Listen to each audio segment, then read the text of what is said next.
Selamat siang dan salam sejahtera bagi kita semua. Terima kasih atas kehadiran Bapak Ibu di sini dan Bapak Ibu di luar Kota Jogja yang mengikuti live streaming kali ini. Pada pertemuan kedua, live streaming kedua, masalah perbaikan proposal untuk jaminan kesehatan nasional pada tahun 2014 mendatang. Pada kesempatan kali ini pembahasan bab 2 ini juga akan kita bahas dan diskusi interaktif ya dengan narasumber Profesor Dr. Tisma Murti dari Universitas Negeri Surakarta. Dalam waktu 1 jam mendatang kita akan mencoba menelaah kembali apa yang harus ada di bab 2 proposal monitoring evaluasi jaminan kesehatan nasional 2014. Dalam website pembiayaan manajemen pembiayaan kesehatan.net sudah kita upload ya, sudah kita beri informasi untuk bab 2. Di situ ada telaah pustaka, kemudian landasan teori dan kerangka konsep. Dalam telaah pustaka tersebut sudah ada beberapa hal yang sudah dibahas. Yang pertama mengenai sistem jaminan sosial nasional. Dalam sistem jaminan sosial nasional ini kita ungkapkan undang-undang mengenai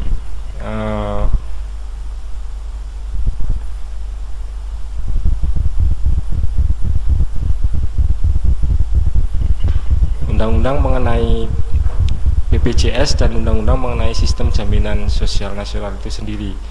Dan bagaimana penjelasannya ada dalam telaah pustaka dalam sistem jaminan sosial nasional. Kemudian yang kedua juga dijelaskan juga mengenai badan penyelenggara jaminan sosial. Dalam hal ini ada lembaga-lembaga yang berubah jadi BPJS ya, artinya pertama mungkin Jam Sostek yang kita kenal, PT Jam Sostek berubah menjadi BPJS Tenaga Kerja, sedangkan PT Askes Persero yang kita kenal kemudian berubah menjadi BPJS Kesehatan. Ini yang terutama untuk BPJS Kesehatan inilah yang kita perjelas ya, artinya kita diskusikan di sini. Dari PT Askes, reformasi PT Askes ke BPJS Kesehatan tidaklah mudah ya, artinya mesti banyak hambatan atau tantangan yang dihadapi PT Askes sendiri maupun nantinya di lapangan sebagai BPJS Kesehatan. Dan ini perlu kita diskusikan lagi kira-kira apa yang harus masuk lagi dalam pembahasan BPJS itu sendiri. Kemudian yang ketiga adalah sistem kesehatan nasional. Di sini kita coba bahas tentang status kesehatan, kemudian inputnya seperti apa, prosesnya apa, kemudian outputnya dan outcome-nya dalam sistem kesehatan, disertai juga dengan dampak ya dalam pembahasan di sistem kesehatan nasional.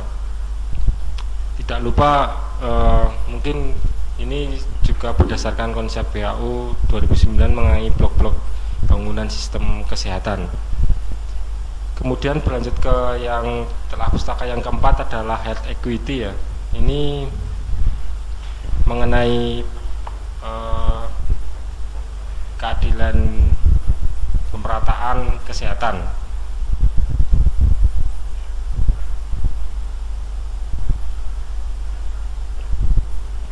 Dalam health equity ini sendiri ada 3 dimensi yang sebenarnya dibahas di dalam proposal ini. Pertama, equity dalam status kesehatan, kemudian equity dalam penggunaan layanan kesehatan, dan equity dalam pembiayaan kesehatan.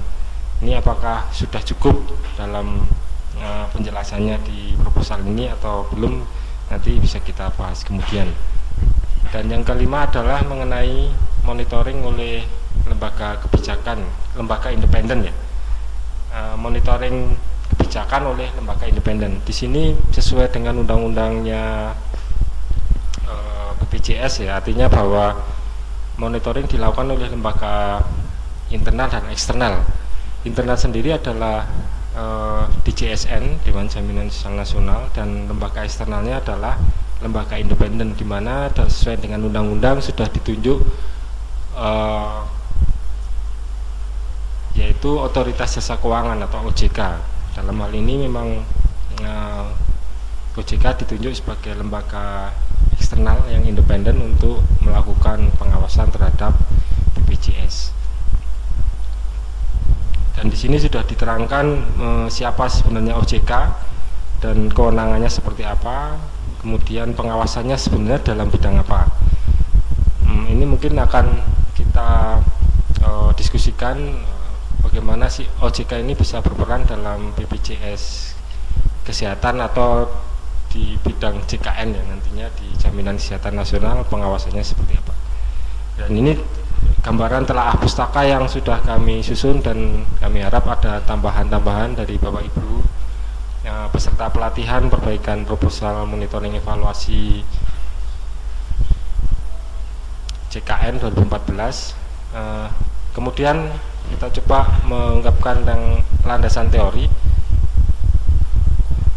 Untuk landasan teori kita masih memakai ini ya, konsepnya WHO yang nanti mungkin akan dibahas juga oleh Prof. Bisma ya. Dan kita coba dari referensi yang ada dari WHO 2011 saya mencoba menemukan IHB dan untuk monitoring evaluasi framework ya, yang sebenarnya sama sebenarnya konsepnya yang dijelaskan di atas ya, sebagai untuk menjelaskan monitoring dan evaluasi itu sendiri. Dan yang ketiga adalah mengenai kerangka konsep.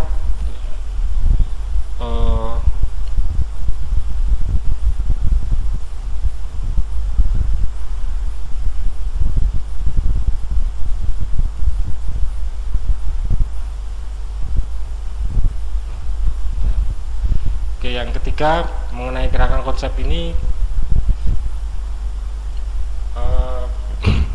kita juga tetap menggunakan yang input proses output ya, artinya memang dari keseluruhan itu kita coba jelaskan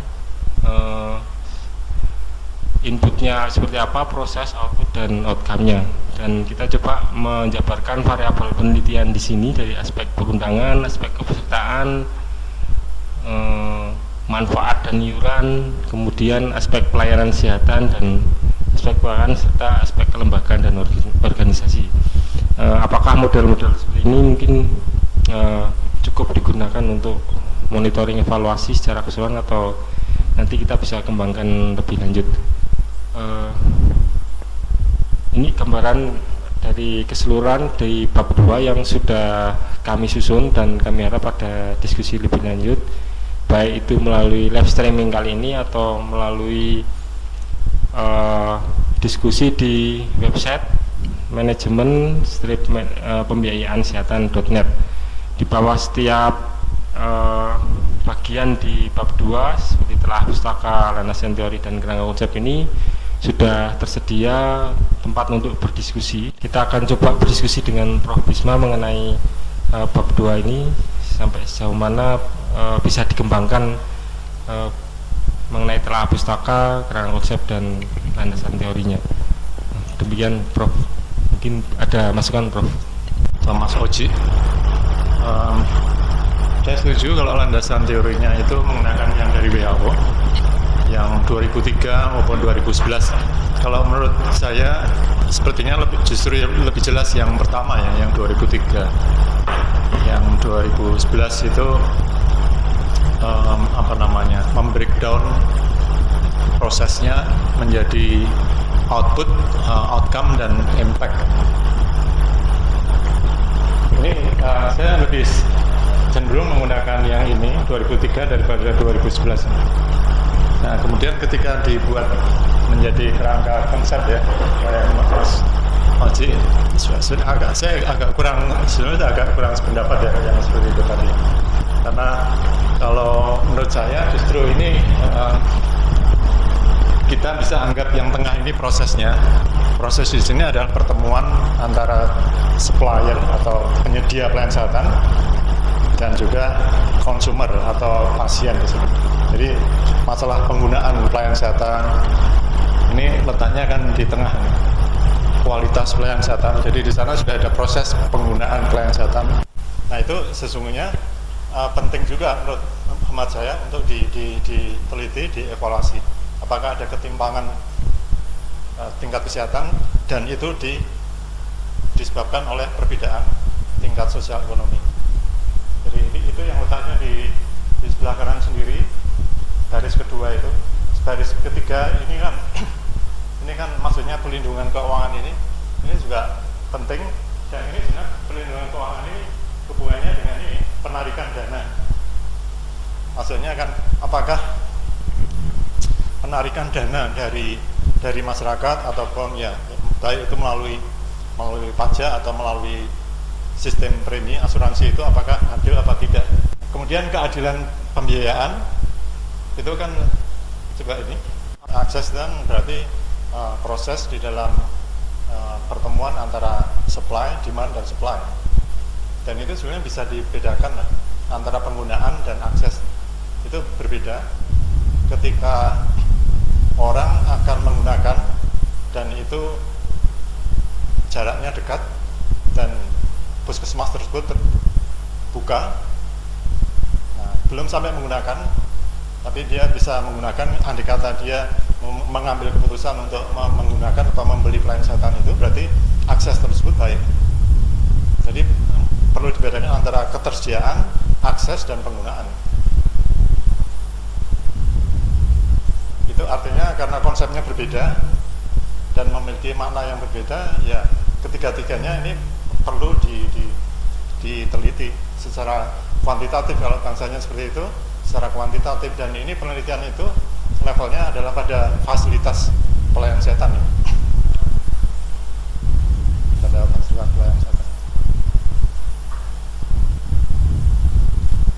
Tapi bisa juga ditanyakan atau datanya dikumpulkan pada survei rumah tangga juga bisa, untuk mengetahui akses, untuk mengetahui penggunaan maupun ketersediaan. Jadi gini, bisa tersedia tidak, dan ini bisa berbeda antara Jawa dan luar dan Indonesia bagian timur misalnya. Jawa, luar Jawa bisa berbeda. Kemudian kalau tersedia, belum tentu itu buka dalam waktu yang cukup. Kalau bukanya hanya katakanlah 2-3 jam, itu contoh bahwa itu aksesnya kurang. Atau buka selama 6 jam, 5 jam per hari, tetapi dokternya yang sulit untuk dimintai konsultasi, itu berarti kan aksesnya juga buruk. Terus yang terakhir adalah ketika aksesnya sudah ada, apakah orang itu tidak menggunakan pelayanan kesehatan. Ini juga hal lain lagi, dan ini lebih ditentukan oleh faktor-faktor yang ada pada konsumen atau pasien. Sudah disediakan, sudah aksesnya sudah baik, tapi kok tidak menggunakan. Nah ini umpamanya bisa kalau di promosi perilaku itu kan bisa menggunakan umpamanya model health belief model. Health belief model itu kan antara lain kan mengatakan bahwa orang tidak menggunakan pelayanan kesehatan itu tergantung dari persepsinya. Apakah dia memandang sakitnya itu parah atau tidak. Kalau parah ya besar kemungkinan menggunakan. Kalau dia menganggap penyakitnya itu biasa-biasa saja, ya kecil kemungkinan menggunakan. Kemudian apakah kalau saya menggunakan pelayanan kesehatan itu kiranya akan lebih baik apa enggak, kesehatan saya atau penyakit saya itu bisa berkurang apa enggak. Kalau dia persepsinya itu mengatakan tidak, sama saja, atau bahkan kerugiannya itu lebih banyak, itu kecil kemungkinan untuk menggunakan pelayanan kesehatan. Terima kasih Prof. Jadi sebenarnya di kerangka konsep yang ditunjukkan ini mungkin lebih sepakat yang pakai yang WHO ya Prof. Ya. Jadinya seperti yang ditunjukkan di depan ya, ya sebenarnya sudah cukup jelas ya. Cuman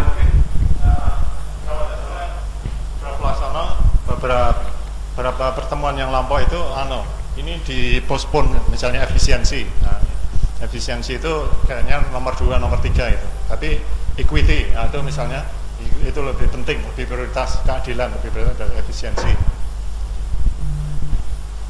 Ini kalau efisiensi ini memang kalau tingkatannya lebih tinggi itu memilih alternatif yang lebih efisien, tapi kelihatannya dalam hal ini kita agak tunda dulu dalam hal ini efisiensi. Tapi transparansi, akuntabilitas ya, karena itu di dalam undang-undang BPJS berkali-kali disebutkan itu, ya harus akuntabel, ya, harus terbuka, transparan, itu kan prinsip-prinsip. Nah, fraud itu dimasuk di situ. Jadi itu jangan lupa untuk penelitian. Dan kalau yang bangsanya seperti ini, nanti masalah penelitian itu dijawab dengan pendekatan kualitatif kalau menurut saya ini. Tapi kalau bangsanya equity, karena itu membandingkan rumah tangga dihubungkan dengan tingkat sosial ekonomi, itu seperti kalau kita melakukan survei rumah tangga, jadi pendekatannya kuantitatif. Tapi kalau ini kualitatif. Tapi dari kecukupan di dalam pemberian pelayanan ini, di dalam membayar dokter, bidan, itu kualitatif. Itu bisa kualitatif. Tapi di dalam penggunaan pelayanan tentang kualitas itu lazimnya juga kuantitatif, karena kita punya beberapa instrumen yang sudah baku untuk mengukur kualitas pelayanan kesehatan. Umpamanya yang Anda sendiri sudah sangat familiar, yang terdiri dari empathy assurance, adanya reliability, kemudian tangible, itu kan ukuran-ukuran kuantitatif yang bisa diperoleh melalui survei, melalui kuesioner. Daya tanggap ini juga bisa kualitatif, bisa kuantitatif. Tapi bertanya pada level keluarga.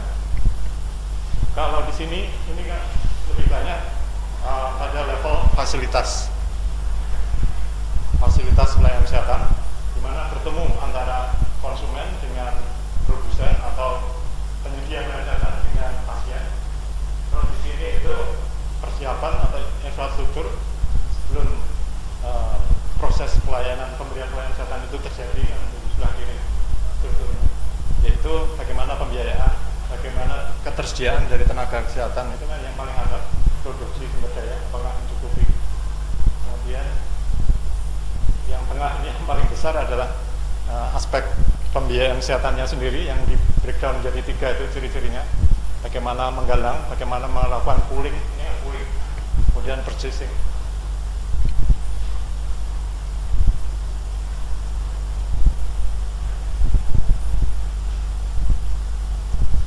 Kalau meneliti itu tidak harus sendiri-sendiri, semuanya ini regulasi ini.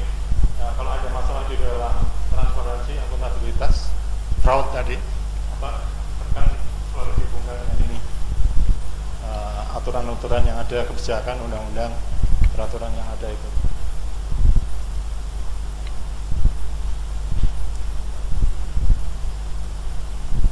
Jadi kalau memang diperlukan kerangka konsep, kalau menurut saya, saran saya ya ini, mungkin tidak semuanya diteliti. Yang kita mau teliti itu yang kita mau kita cantumkan atau kita gambar di dalam diagram yang kita sebut sebagai kerangka konsep. Kalau di tempat kami sendiri itu, kalau penelitian itu tidak ada universitas yang membedakan kerangka konsep dengan kerangka teori, itu ada. Tapi kalau di Universitas 11 Maret, baik di S1 kedokteran maupun di S2-nya itu kami tidak membedakan. Tapi kalau di Universitas Muhammadiyah Surakarta itu dibedakan. Kalau saya sendiri lebih senang dijadikan satu itu, karena nanti membingungkan itu kerangka konsep dan kerangka ini. Karena sebenarnya artinya adalah suatu diagram yang menunjukkan hubungan-hubungan teoritis antara variabel-variabel yang diteliti dalam hal ini. Tapi ya tidak apa-apa kalau misalnya mau digambar kerangka konsepnya tersendiri, tapi itu saya kira meringkas variabel-variabel apa yang kita mau lakukan untuk dievaluasi, dimonitor. Dan sama di Mungkin maksudnya yang pembelian pelayanan itu Prof, atau hanya atau benefit aja yang di input. Saya nggak tahu, ini mungkin bisa ini ya mungkin disisihkan lagi.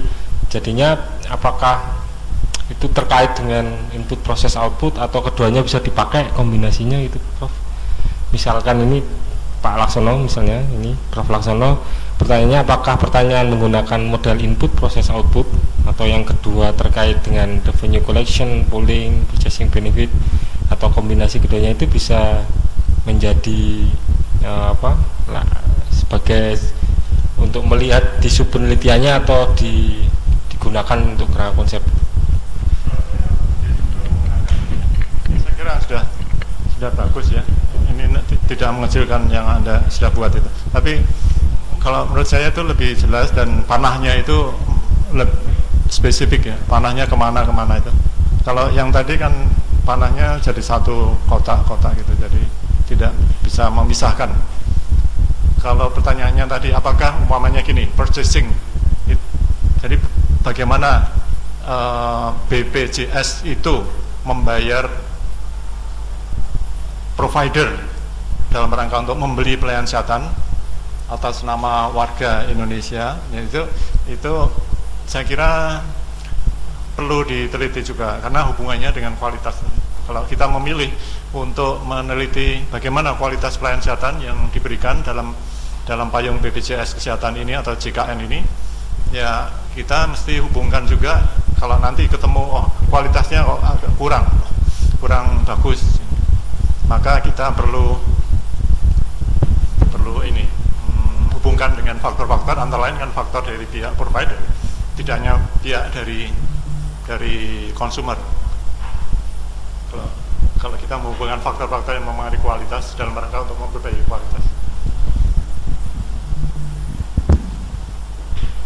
Karena kan dari hasil penelitian fee for service itu dibandingkan, atau ya pembayaran fee for service itu memang menyebabkan medical cost tinggi, tetapi kualitasnya lebih bagus ya. Tapi itu beberapa penelitian, tapi penelitian lain mengatakan itu kurang bagus karena bisa memenuhi harapan dari pasien, tidak terlalu dibatasi dibandingkan dengan cara kapitasi.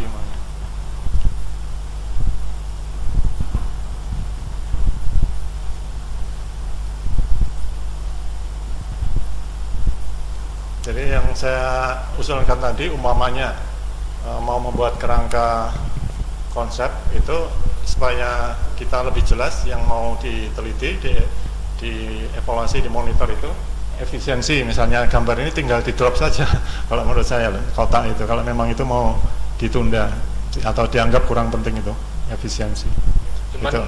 Cuman jalannya tetap inputnya di sistem kesehatan masih ada, terus tinggal sebelah kanannya tinggal efisiensi gitu ya Prof, untuk misalnya diteliti hanya efisiensinya aja yang lain, misalnya yang lain untuk kualitas atau keadilan distribusi itu gimana?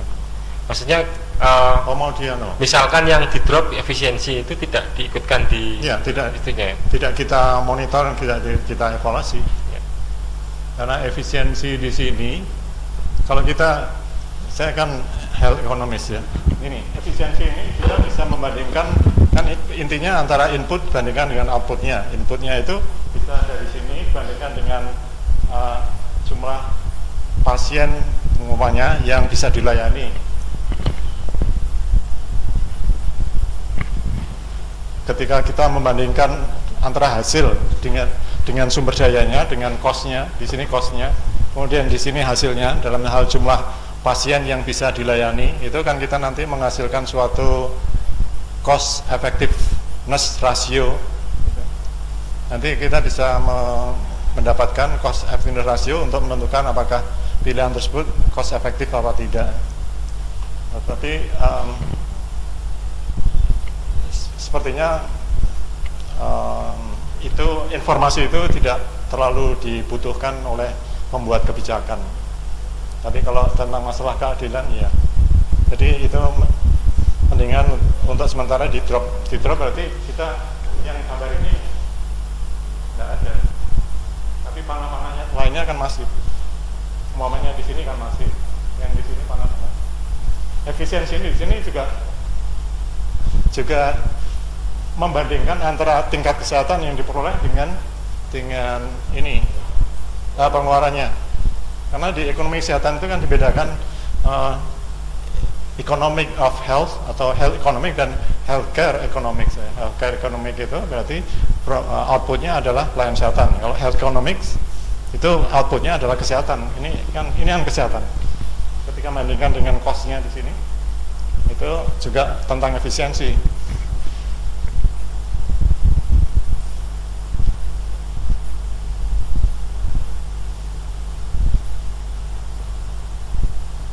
Saya tidak tahu di dalam diskusi itu apakah juga ada ketertarikan untuk mengetahui bagaimana cara untuk menggalang dana, mengumpulkan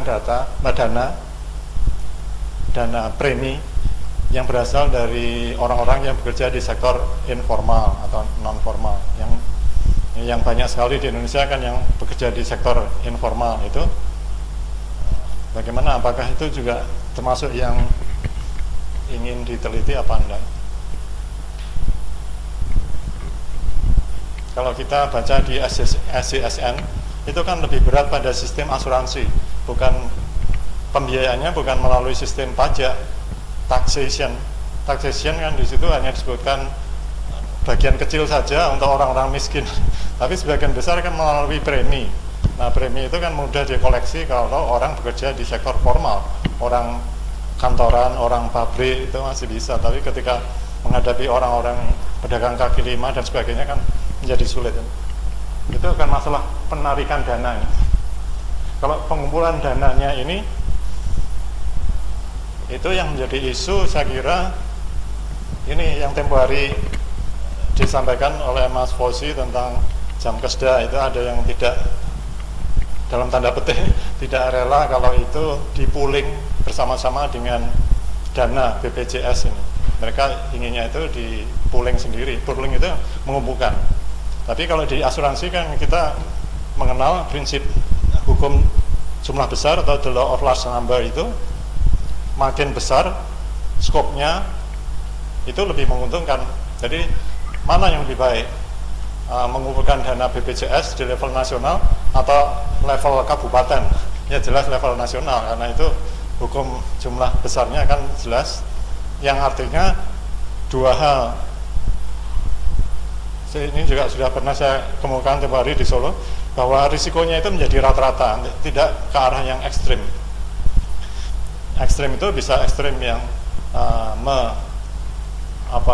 mengasuransikan populasi yang banyak orang sakitnya, yang kita akan menjadi rugi kalau kita penyelenggara asuransi, atau sebaliknya kita berhadapan dengan populasi yang sehat-sehat. Sehat-sehat berarti yang untuk BPJS kesehatan, tidak ngeluarin uang. Nah, kalau skopnya besar, risiko untuk sakit menjadi rata-rata, menjadi tengah-tengah gitu. Dan itu risiko itu kan berarti implikasinya pada biaya kesehatan yang harus dikeluarkan juga menjadi rata-rata, bukan ekstrim keluar banyak tadi ketika yang sakit banyak, atau tidak mengeluarkan biaya kesehatan sama sekali. Jadi kalau saya agak, mohon maaf, kurang mengamati apakah ada yang bertanya atau mengusulkan masalah penelitian itu untuk diteliti tentang bagaimana mekanisme untuk mengumpulkan dana dari sektor informal itu. Karena ini kalau menurut saya juga penting, karena tidak mungkin pemerintah, kecuali kalau ada komitmen yang kuat, misalnya mengalihkan subsidi BBM itu ke arah subsidi untuk pelayanan kesehatan, itu lain lagi. Tapi sumber-sumber yang lain seperti tadi yang premi dari sektor informal ini kan juga menjadi pertanyaan besar, bagaimana caranya, mekanismenya untuk bisa mengumpulkan. Jadi kayak SCSN itu sebenarnya agak setengah hati ya, inginnya seperti di Amerika, berdasarkan dari asuransi Tapi pada kenyataannya yang sekarang ini kan pemerintah kan perannya menjadi agak lumayan lebih besar ini, walaupun tidak memadai, dengan mengalokasikan, memperbesar jam kesmas itu, ya, nggak tahu sekitar 30 triliun atau berapa ya, dana awal untuk BPJS Kesehatan, ya sekitar itu 30 triliun. Ya, saya kembalikan Mas Ferry. Ya, saya pikir memang untuk telah pustaka saya pikir cukup ya Prof, tapi bisa menambahkan seperti masukannya Prof Laksono ya, mungkin yang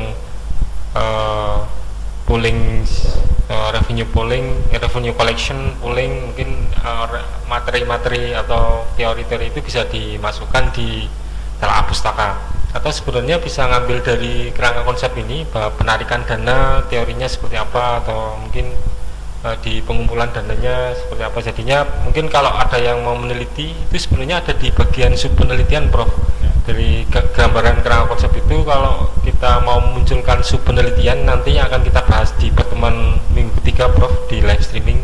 Narasumbernya Prof Laksono, kita jadwalkan Prof Laksono sendiri untuk menjelaskan di bab 3 mengenai metodologi penelitian plus sub penelitian yang ada di monitoring evaluasi ini. Jadi mungkin bisa ditambahkan di telah pustaka yang sudah kami susun. Mungkin Bapak Ibu yang di luar Jogja yang mengikuti streaming bisa dicatat untuk bisa menambahkan beberapa hal yang bisa ditambahkan di kerangka konsep ini. Terus selanjutnya mungkin di kerangka konsep ini akan kita rubah sesuai dengan kerangka konsepnya WHO kembali, seperti mungkin sama dengan landasan teori ya Prof ya. Cuman untuk teman-teman yang ingin meneliti bagian awal mungkin hanya semacam transparansi yang berkaitan dengan fraud, nanti bisa dimasukkan di sub penelitian dan bisa mengedrop yang kerangka konsep yang lain, bisa menutup lah untuk lebih mudahnya seperti itu. Terus kemudian untuk beberapa pertanyaan yang terkait dengan bab 2 ini, misalnya ini Pak Dwijo Susilo dari UMJ Jakarta yang itu menanyakan apakah tidak ada peraturan nih, atau misalnya ini Pak, apakah perlu masing-masing daerah mengeluarkan peraturan terkait dengan implementasi jaminan kesehatan di daerahnya masing-masing. Ini yang terkait kemarin sebenarnya Pak, dari misalnya PKMS Solo itu Surakarta tidak mau bergabung di JKN-nya nasional ya. Itu juga saya kira bisa di peraturan-peraturan yang terkait, saya kira bisa dimasukkan juga sebagai telah pustaka Prof. Ya. Dan mungkin ada, ini ada pertanyaan di sini, silakan. Ya, makasih. Saya Hera Prof, tertarik mengenai yang ditawarkan tadi Prof. Salah satu metode yang ditawarkan adalah kuantitatif, tidak hanya sekadar kualitatif. Kemudian timbul pertanyaan, ketika kita mengambil metode kuantitatif, apa boleh menggunakan data sekunder saja, atau misalnya kita terbatas dalam hal kemampuan kita dalam penelitian ini, kita fokus ke misalnya data sekunder saja, misalnya FLS, Indonesia Life Survey. Di situ ada terdapat data misalnya out of pocket, kemudian ketersediaan asuransi, kemudian dia termasuk cakupan asuransi di bagian mana saja. Apa boleh fokusnya cuma di data sekunder saja gitu Prof, untuk melihat sistem Monef ini menganalisis tingkat rumah tangganya. Apa ini efektif tidak Prof untuk menilai Monef dari sistem JKN ini? Mungkin itu pertanyaan. Tidak salahnya untuk dijawab, walaupun itu kan bab ketiga ya, metodologi. Tapi kan tidak dibatasi, ini harus 2. Nah, itu Anda benar, jawabannya ya boleh. Jadi kita terbuka untuk, amat saya harus terbuka, tidak hanya data primer tapi juga data sekunder. Justru itu kita memanfaatkan data yang ada yang selama ini belum dioptimalkan, dibiarkan digunakan, itu berarti yang mengumpulkan tapi tidak digunakan dan tidak bagus. Nah itu kita manfaatkan termasuk yang Indonesian Family Life Survey itu bagus, yang diselenggarakan oleh Rand Corporation dari Amerika itu. Nah, ini ciri-ciri khas dari penelitian Indonesian Family Life Survey itu apa? Kalau Rizkesdas dan lain-lain itu kan cross seksional, orangnya berbeda-beda. Kalau itu suatu studi kohor itu, jadi orang yang sama, keluarga yang sama diikuti ke depan itu, jadi itu agak berbeda. Jadi ini bisa diikuti.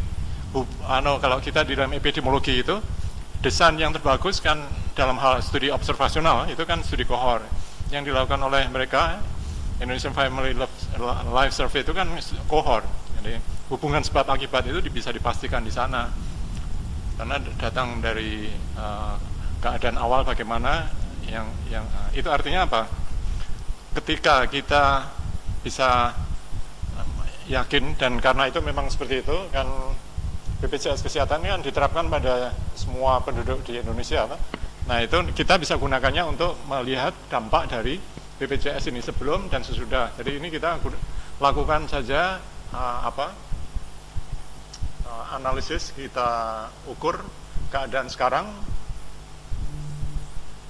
dari suatu populasi yang diteliti oleh, ya, misalnya tentang status kesehatan, tentang berapa banyak mereka mengeluarkan out of pocket ketika mereka sakit. Itu kita ukur, data itu kita koleksi, kita simpan, nanti setelah katakanlah setahun 2 tahun kita bandingkan. Jadi ini desainnya adalah, kalau di dalam metode penelitian, eksperimen kuasi, karena ini kuasi sebenarnya kuasi yang dalam tanda petik yang paling lemah ini, karena eksperimen kuasi di sini tidak ada pembanding, ya membandingkan dirinya sendiri sebelum dan sesudah ini.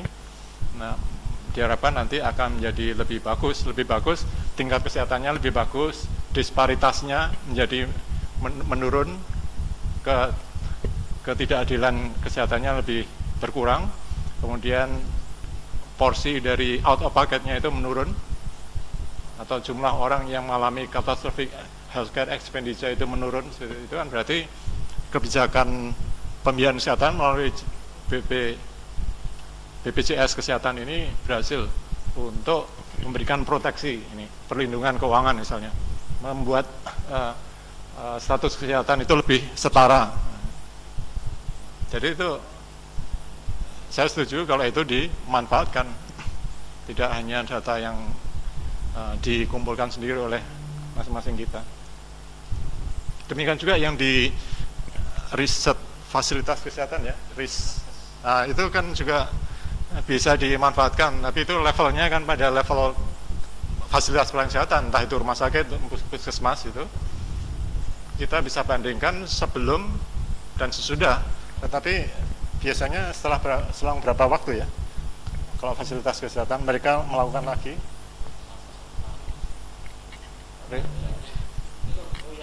Ya.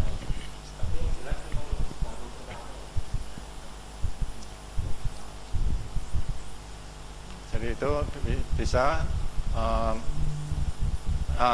bisa juga untuk mengevaluasi keadaan awal ini, apakah begini, kan kita untuk fasilitas kesehatan ini umpamanya gini, ketersediaan tidak harus dibandingkan sebelum dan sesudah 1 tahun berjalannya BPJS Kesehatan, tetapi kan juga bisa membandingkan pada saat ini juga, apakah itu kalau dibandingkan dengan standar yang seharusnya itu sudah mencapai atau belum, yang keadaan sekarang itu. Sama halnya dengan kualitas pelayanan kesehatan itu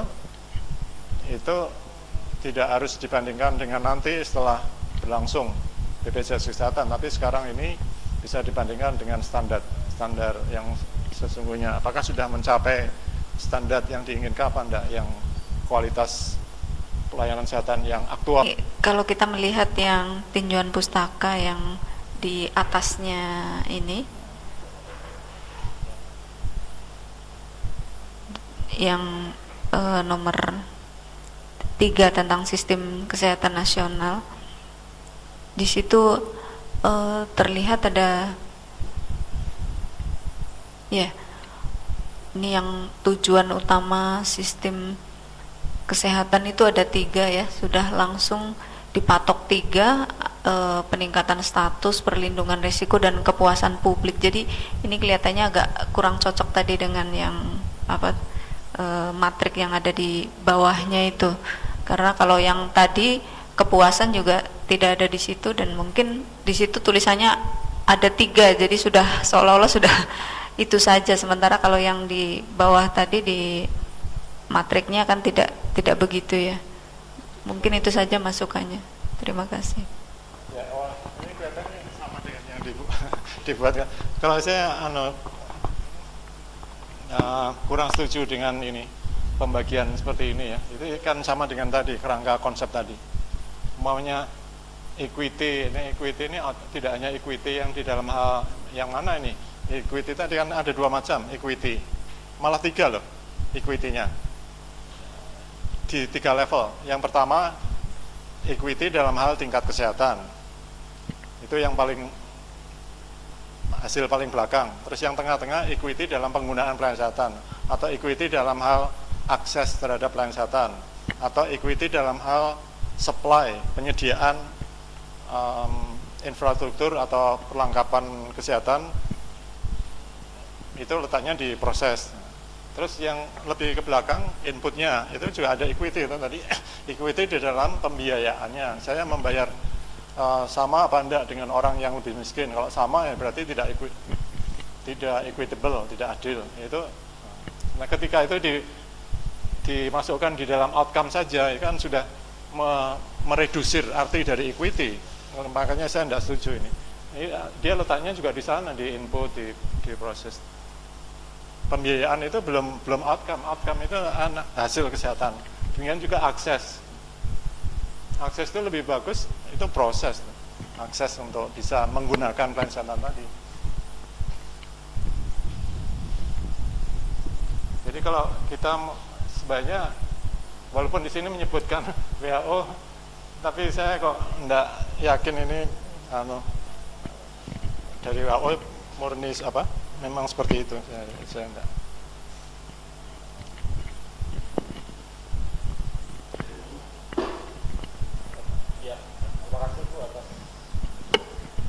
Terima kasih atas koreksinya dan masukannya. Kira-kira ada yang lain? Jadi untuk bagi teman-teman yang di luar kota Yogyakarta, mungkin bisa, kita masih punya waktu sekitar 20 menit ya untuk melakukan diskusi live streaming ini, khusus untuk bab 2 mengenai telah pustaka, konsep, dan landasan teori. Jadi pada intinya memang di telah pustaka ini sudah kita sesuaikan ya dengan apa yang sebenarnya ingin kita teliti atau secara umum, gambaran umum di kerangka konsepnya WHO, Prof. Jadinya beberapa memang sudah kita cuplik ya, walaupun memang saya nggak tahu ya, Prof, nanti ini akan kita sesuaikan lagi dengan beberapa sumber referensi yang sudah kita miliki ya. Dan akan ada perubahan untuk kerangka konsep yang tadi sudah kita buat dengan tetap mengikuti kerangka konsep yang sesuai dengan WHO tadi mengenai input, proses, output, dan outcome-nya dengan pembagian beberapa hal. Ini yang membuat kan ragu-ragu, ini pembiayaan ada di sini, pembiayaan ada di sini. Membiayai apa gitu?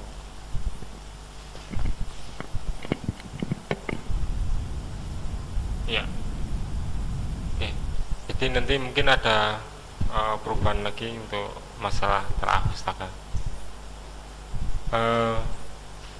Ada yang ingin didiskusikan lagi dari teman-teman luar Jogja yang ingin melakukan diskusi, bisa lewat hotline telepon ya, yang di mailing list ya. Jadi untuk pembahasan mengenai perbaikan proposal ini setiap minggunya akan dilakukan live streaming dengan materi atau bab yang berbeda. Yang pada kesempatan ini sudah ada bab 1 dan bab 2 yang sudah ada beberapa masukan perbaikan. untuk minggu depannya akan ada pembahasan mengenai metodologi dengan pembagian subpenelitian. Sudah ada sekitar 3 subpenelitian ya, subpenelitian di yang sudah kita coba buat, seperti subpenelitian 1A misalnya, ini mengukur 3 dimensi universal health coverage menurut WHO tahun 2010 Prof. Jadinya dikubus 3 dimensi ini, kira-kira yang yang diteliti itu seperti cakupannya, kemudian pelayanan yang diberikan, kemudian proteksi finansial. Cuman mungkin dalam tahap awal aja, tidak banyak menggali lebih banyak. Cuman mungkin hanya bisa jadi hanya baseline data dari data sekunder yang digunakan, atau hanya secara kualitatif wawancara mengenai kesiapan atau persiapan fasilitas kesehatan di daerah. Untuk subpenelitian yang 1B menyangkut masalah monitoring sendiri pelaksanaan kebijakan. Jadi ini terkait dengan ini sebenarnya luas Prof untuk monitoring ini, cuman memang beberapa hal yang dilihat seperti sebenarnya hampir sama dengan kubus, cuman ini mungkin lebih mengarah ke yang umum seperti layanan kesehatan yang diberikan, kemudian informasi mengenai JKN atau sosialisasinya seperti apa, ini yang akan kita lihat. Kemudian pembiayaannya, sumber dananya dari mana, yang terus apakah ada perbedaan antara misalnya kapitasi di satu wilayah itu berbeda tidak, misalnya di Puskesmas ini mungkin bisa jadi di Monef juga Prof. Jadinya bisa jadi karena masih nasional mungkin ya, jadinya kapitasi bisa disamakan tarifnya, padahal belum tentu satu daerah ini puskesmasnya bisa berbeda dengan tarif yang berbeda, SK bupatinya juga berbeda, itu kan jadinya diharapkan kan ada proses unit cost yang berbeda-beda, artinya penentuan kapitasi juga harusnya berbeda di setiap puskesmasnya, tidak hanya dilihat dari hanya jumlah penduduk atau yang dicakup. Terus produknya ini juga apakah juga sama antar daerah, atau yang fasilitasnya lebih lengkap, benefitnya mungkin lebih lengkap. Nah ini yang jadinya ini yang kadang kita juga pertanyakan, kadang misalnya di kota benefitnya akan diperolehnya lebih banyak ya daripada di rumah sakit yang pelosok yang hanya punya peralatan sedikit, ternyata benefitnya juga sedikit. Nah nantinya akan dirujuk yang mendapat banyak klaim misalnya ya rumah sakit, tetap rumah sakit di kota. Ini yang mungkin dilihat nantinya di subpenelitian yang 1B. Kemudian yang 1C sudah kita lihat fraud. Sebenarnya ini fraud di rumah sakit, ini yang kemarin diusulkan. Cuman kita masih membuka sub yang subpenelitian yang lain untuk bisa saya kira begitu Prof. Ya itu bagus, perlu diakomodasi, perlu direspons. Sebenarnya pendekatannya tidak hanya kuantitatif, kan kualitatif, dan juga bisa campuran. Kalau menurut saya ketiga subpenelitian itu, yang 1A, B, C itu didekati dengan pendekatan studi kasus tuh. Case study itu kan memilih kasus tertentu tapi mendalam itu dengan kuantitatif plus kualitatif itu.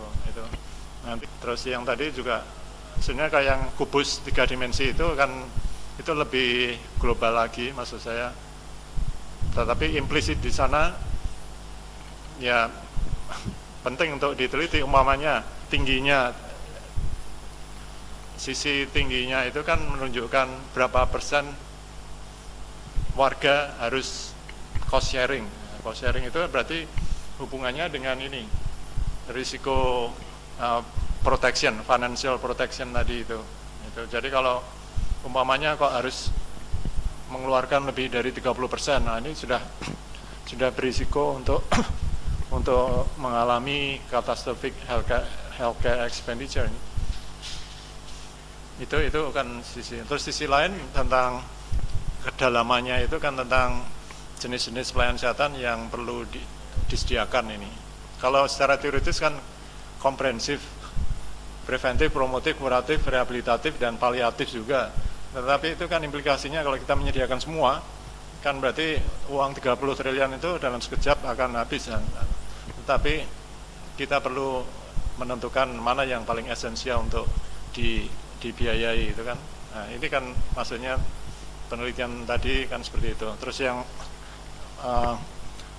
sisi panjangnya sisi panjangnya adalah ini berapa cakupan ini ya, cakupan saya kira ini kalau secara nasional kan kira-kira sekarang startnya kan 50% ya, sudah 70 oh 85 juta orang bukannya ya, tapi kalau di total kan semuanya kira-kira 50% sekarang startnya nih. Nah tapi itu kan nasional, kita juga bisa meneliti membandingkan di berbagai daerah tuh, itu kan cakupannya bisa berbeda-beda itu.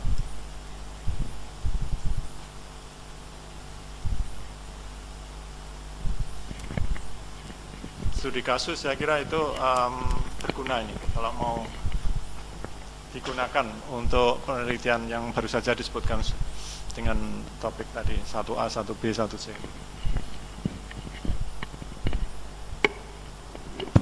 Saya kira penjelasannya sudah cukup memadai untuk bab 2 ini. Mungkin ada, sebelum kita mengakhiri live streaming ini Prof, mungkin ada kata-kata terakhir untuk bab 2 ya.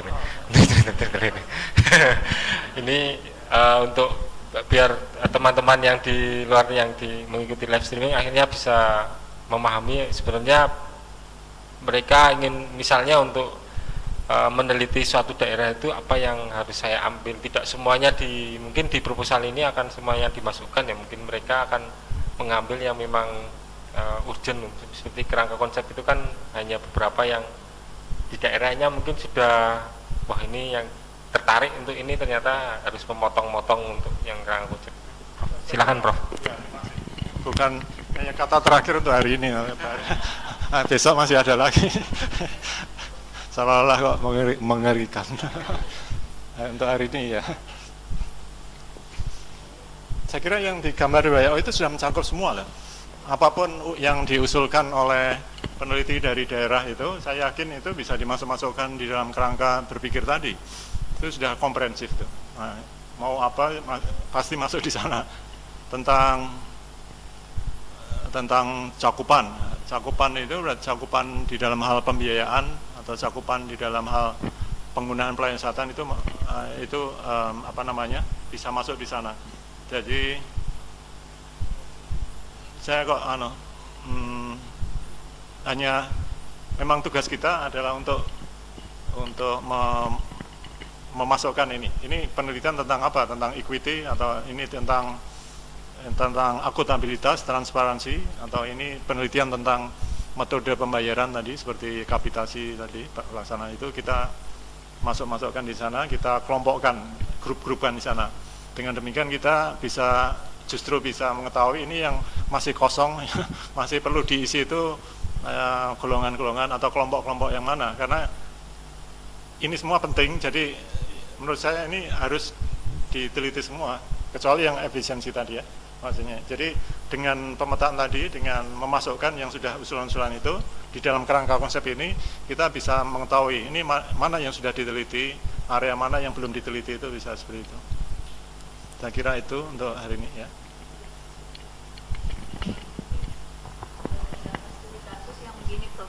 Di beberapa tempat itu kan sebelum JKN ini mungkin sudah total coverage ya, kayak di beberapa daerah di Kalimantan Timur itu sudah total coverage.